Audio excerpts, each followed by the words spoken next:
Entrado el año vinieron bandas armadas de moabitas a la tierra, y aconteció que al sepultar unos a un hombre, súbitamente vieron una banda armada que se acercaba, y arrojaron por temor el cadáver en el sepulcro de Eliseo.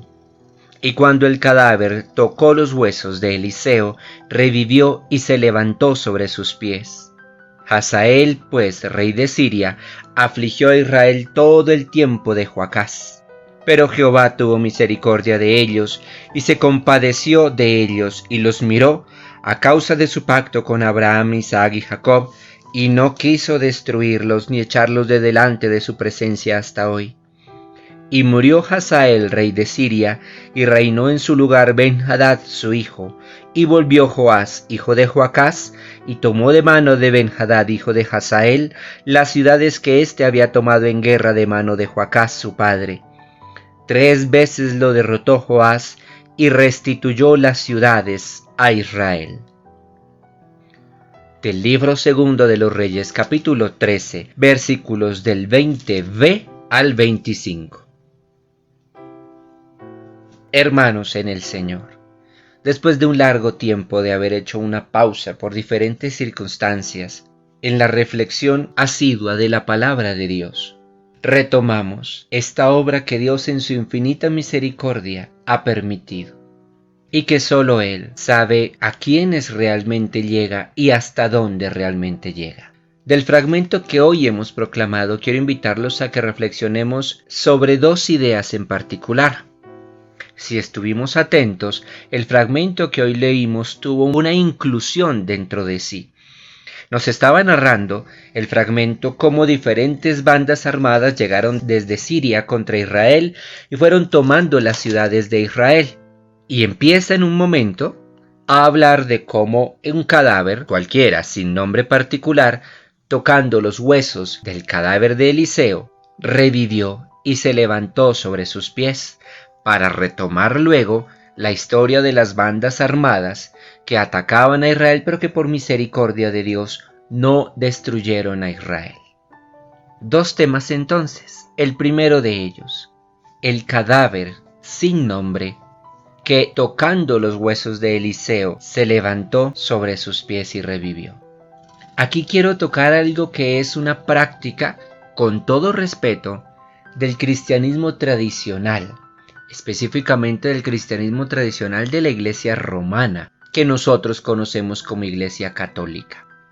Y es la preservación y el culto tributado a los restos de hombres y mujeres que han sido vistos a lo largo de la historia de la cristiandad como hombres y mujeres justos, a quienes se les ha denominado santos. Es costumbre, ciertamente, en la Iglesia romana, no solo preservar los restos de aquellas personas a quienes se consideran santas, sino tributarles cierto culto y guardar y portar y tocar los restos de ellos, esperando recibir alguna gracia y bendición divina.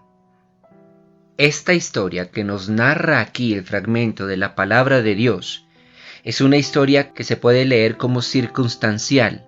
¿Qué significa esto? Que no es un mandato bíblico, sino que nos está contando algo que pasó.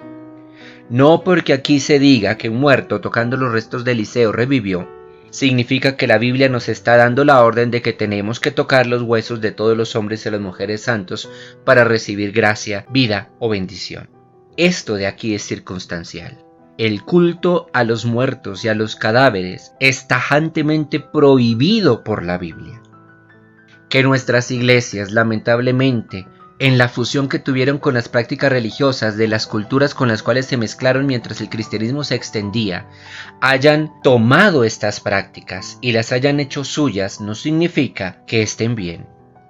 No porque algo se haga de costumbre y por mucho tiempo significa que es correcto. Quizá peor, es algo que lleva mucho tiempo cometiéndose mal y acumulando ascuas sobre las espaldas y sobre los rostros de quienes practican aquello indebido. Nosotros, aquellos que hemos dicho conocer a Cristo, deberíamos estar convencidos que solo nos basta Cristo y su nombre, como dice la palabra de Dios, para recibir de Él la gracia necesaria. y que no tenemos por qué estar buscando ni los restos, ni los pedazos de la ropa, ni los muebles en los que vivieron o tocaron o estuvieron o durmieron aquellos hombres y mujeres justos para recibir bendición de Dios.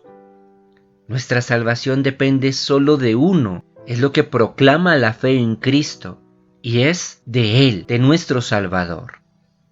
Les digo con mucho respeto, hay prácticas que son necesario depurarlas, porque bastante cierto es que contradicen la enseñanza bíblica y que nos ponen, por el contrario, en el riesgo de convertir nuestra fe en una superstición barata, condenada incluso por Dios. Hermanos, cuando nosotros, perecederos, frágiles, falentes, débiles, pecadores, nos acercamos a aquello que es santo, es decir, a Dios, a su palabra, al misterio divino revelado en Cristo, a una práctica de vida cristiana en santidad, en oración, en devoción, en piedad, que es esa religiosidad que sí le agrada a Dios. Todo lo que en nosotros es muerte se convierte en vida, y de estar caídos sobre la tierra, por misericordia y gracia divina, Dios mismo nos hará a nosotros ponernos en pie, de muerte a vida, de estar inactivos a estar activos, a estar en pie. Segunda idea. Muchos fueron los que, bajo las órdenes de Hazael, rey de Siria, atacaron constantemente, como una plaga que no parecía cansarse, al reino del norte, a Israel, y le iban poco a poco quitando ciudades, porciones de territorio. Pero Dios en su misericordia concede al pueblo no perecer bajo estos ataques. Por el contrario, retomar fuerzas, emprender la defensa y recuperar lo perdido.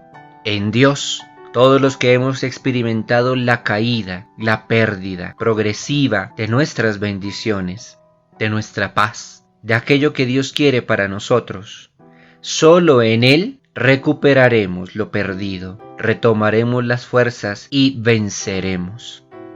Él es nuestra única victoria. En Él está nuestra salvación y nuestro triunfo. Que el gloriosísimo nombre de Cristo sea pronunciado sobre todos nosotros. Amén.